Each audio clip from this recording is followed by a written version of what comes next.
Good morning, I'm Dr. Lindsay Nelson. We are finishing up this webinar series with some of my favorite supplements, nutrients, whatever, that are more new and emerging science behind them. And I wanted to share them with you. We focused a lot about anti-aging and brain health, mostly because it's really important to me. So today we will be finishing it up on choline. Choline used to be known as B4, since it acts a lot like B vitamins in the body, especially when we talk about its role in the nervous system. Not until relatively recently, which I find interesting, was it deemed a vital essential nutrient. So it's not a vitamin and it's not a mineral. Choline plays a very central role in liver health and its function to help eliminate toxins, muscle function, neural development. We're finding more and more it might be even more imperative that pregnant women have folic acid and choline. It plays an important role in modulating gene expression, which I'll talk about a little bit later, cell membrane signaling, lipid transport and metabolism, especially LDLs, your bad cholesterol. So it helps with heart health support and brain health, which is really where I want to focus or concentrate on today. Depending on your source, and I've seen a whole bunch, choline deficiency can be seen in as much as 90% of the population across all sex and all socioeconomic background. Those at the greatest risk are going to be men, postmenopausal women, athletes, people who drink a lot, women who are pregnant or breastfeeding, and vegetarians and vegans. Choline makes up part of our cell membrane. So it's what helps make the integrity of our cell membranes.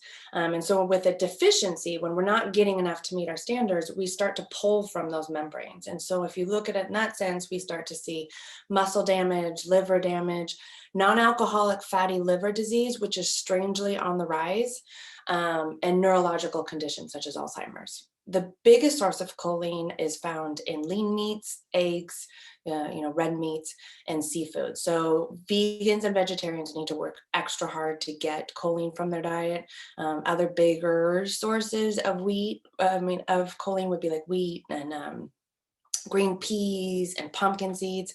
But honestly, the amount that you get from those versus meats is pretty big. So it's really important for the vegans and vegetarians to be very conscious of that and work to get more choline in their diet.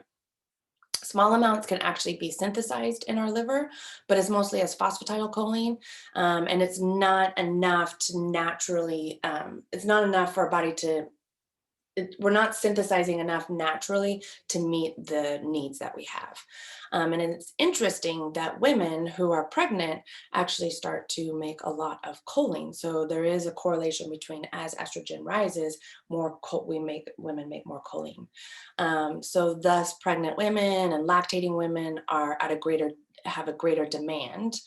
But to me, it also explains why postmenopausal women, where we see estrogen decline, may be at an increased risk of deficiency.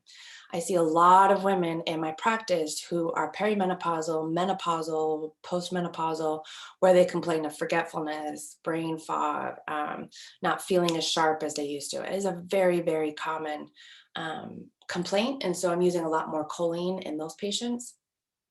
Choline itself is a methyl donor. Methylation influences the production of ATP, which is that energy unit in every single cell. We talked about it 2 weeks ago when we were talking about as we age, the ability for us to make ATP decreases.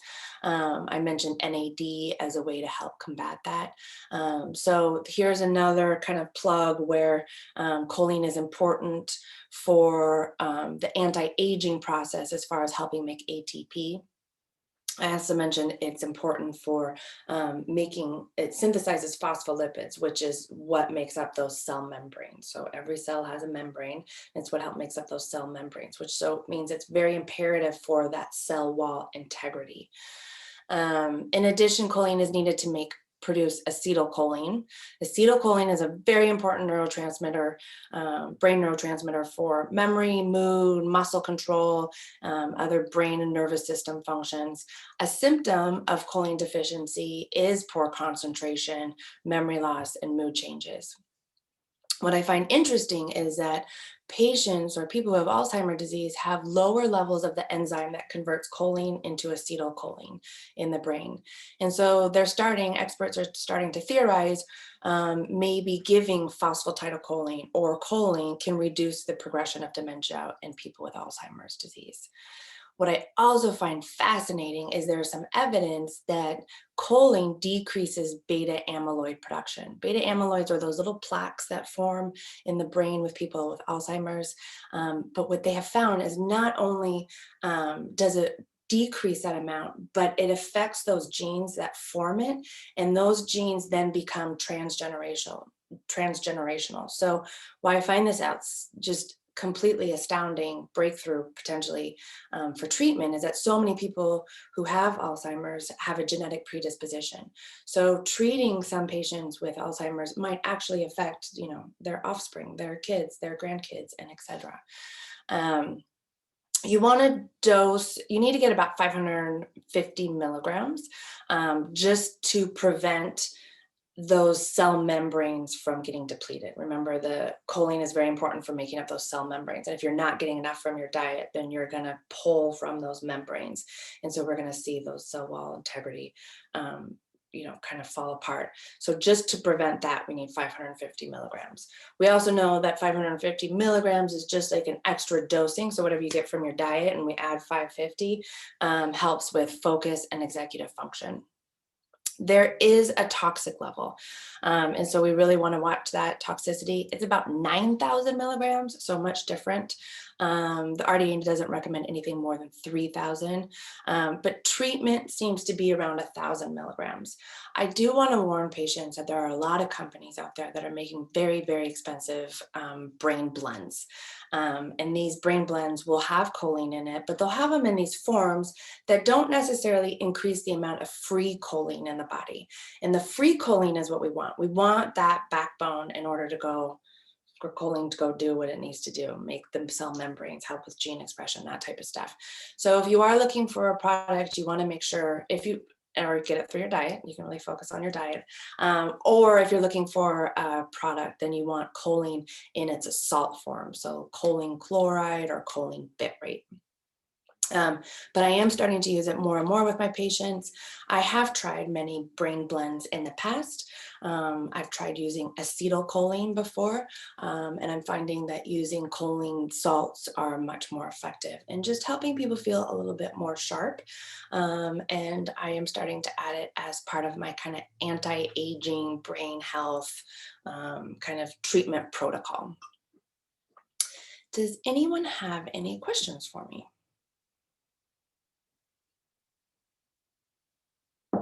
I have something. I feel like I have something. I have a question. Yes. And thanks for this. It's so helpful. The question is, how do I know when I'm getting a brand of any kind of a supplement that's worthwhile? Yeah, that is a problem. It's a very big problem. I think there's the market, especially for supplements, are just growing and growing, and not a lot of regulation. So part of I think what I talked about a few weeks ago was looking. It's important to use companies that have third-party testing, who are transparent. I can personally send you a recommendation if you would like. There are some companies that I trust, and I do think the transparency, especially when we're talking about brain blends, is really important, because I think these companies are putting some really expensive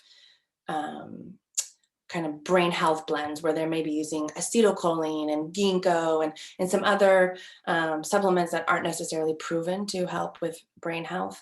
And they're not doing it in therapeutic doses, right? So there are a lot of companies who will put choline in their brain blends, but they're putting 20 milligrams in it. If we're trying to get up to 1,000, that's insane. You're going to have to, it's a lot of pills. So there's many things to look for. I'm glad that you asking me the question, because I think I can help guide you. If you like, I can send you a email later. Oh, thank you. I'll email you, and then it'll be easy for you to reply. That would be great. Perfect. I will do that. Well, that's huge. Thank you. You're welcome. Anybody else?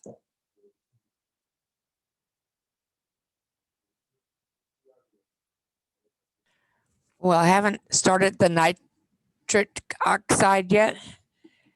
It hasn't arrived, so Okay. I would be hesitant to try something else on top of it until I figure out what that one's doing. Probably a good idea. You said what? I said that was a good idea. Okay. Anything else?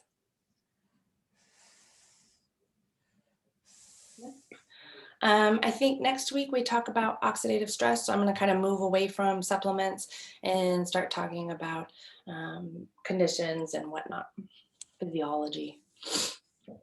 I really want to thank you all for joining me. Some of you I see every week. That means a lot to me. Appreciate it.